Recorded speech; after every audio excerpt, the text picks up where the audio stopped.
हरे परमात्मने प्रणतक्लेशनाशाय गोविंदाय नमो नमः।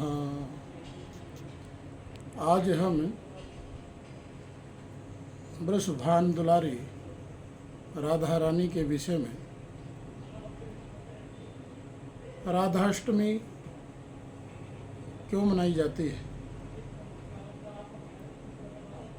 एक समय माँ राधा गोकुल में श्री गोलोक धाम में श्री कृष्ण के साथ रहती थी। कृष्ण भगवान को गोलोक में राधा रानी कहीं नजर नहीं आई। कुछ देर बाद कन्हैया अपनी सखी बिरजा के साथ घूमने को चले गए।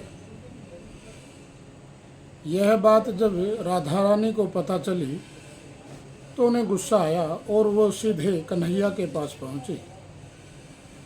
वहां पहुंचकर उन्होंने श्री कृष्ण को काफ़ी भला बुरा कहा। राधा रानी का यह रवैया भगवान श्री कृष्ण के प्यारे मित्र श्री दामा को बिल्कुल अच्छा नहीं लगा। श्री दामा ने उसी वक्त बिना कुछ सोचे समझे राधा रानी को पृथ्वी पर जन्म लेने का श्राप दे दिया।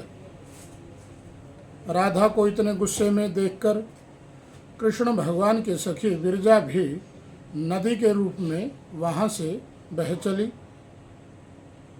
राधा ने श्री दामा से श्राप पाने के बाद उन्हें राक्षस कुल में पैदा होने का श्राप दिया।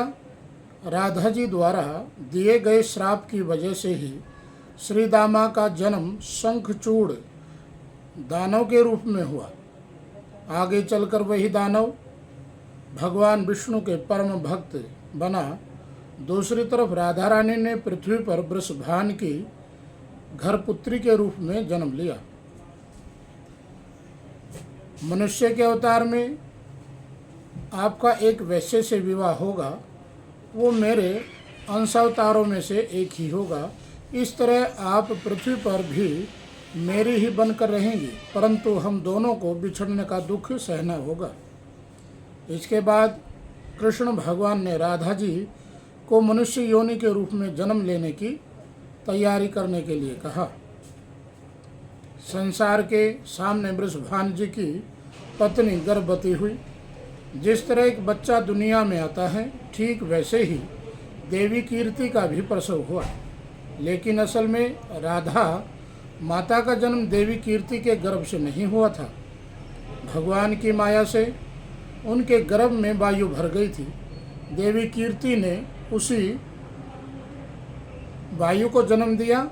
इस दौरान उन्हें प्रसव पीड़ा हो रही थी और वह राधा माता के रूप में एक प्यारी सी कन्या ने जन्म लिया। भाद्रपद मास के शुक्ल पक्ष की अष्टमी के दिन राधा मैया का धरती पर जन्म हुआ था। तभी से हर साल इस दिन को राधाष्टमी के रूप में मनाया जाता है। इसकी कहानी का सीख, क्रोध एक बुराई है। क्रोध का जवाब क्रोध से ही देने से बातें और खराब हो जाती हैं।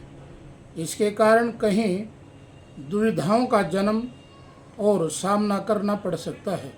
इसलिए क्रोध को त्याग देना चाहिए।